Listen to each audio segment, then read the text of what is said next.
In this video, I'm going to give you the answer of this question. The question is, what are the Rolling Stones named after? Well, now I give you the answer of this question, and the answer of the question is A Muddy Waters Song. So that is the answer of the question. Hi, thank you so much for watching this video. If you find this video is very useful, you can help this channel to grow by subscribing this channel. Please this subscribe button and don't forget to like this video.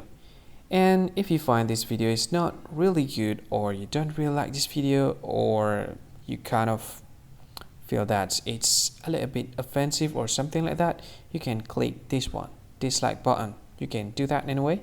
And if you want to share this video with your friend, you can share it by clicking this share button, and you can share it to any social media that you wish that is currently available at this time, like Facebook, Twitter, LinkedIn, and many others, right?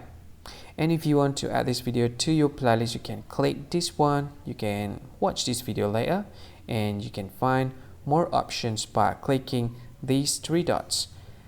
And yeah, don't forget to subscribe. I think that's all of it. Thank you so much for watching this video, and see you again in another video. Bye bye. See you again.